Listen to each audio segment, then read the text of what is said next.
আসসালামু আলাইকুম। সফল কৃষি পক্ষ থেকে আপনাদের সবাইকে স্বাগতম। আমরা আজকে কথা বলবো পেঁয়াজের আগাপোড়া রোগ নিয়ে।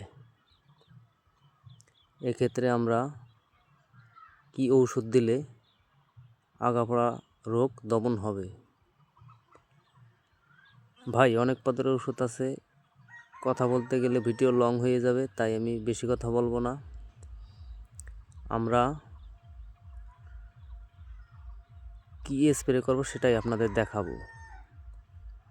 মূলত এখন আমরা আগাপোড়ার রোগের জন্য রোভলাল 50 WP প্রয়োগ করব। এর সাথে যে কোনো একটা বিষ দিলে হবে।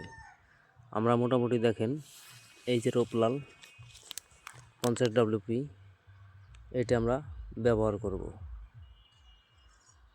এটার গায়ে নির্দেশনা আছে, দেখে আপনারা প্রয়োগ করবেন। কত মিলি কত লিটার পানিতে দিতে হবে এটাও সুন্দরভাবে লেখা আছে। এর সাথে মোটামুটি আমরা একটা বিষ দেব। এই বীজটাও দেখেন, যে কোনো একটা বীজ দিলেই হবে।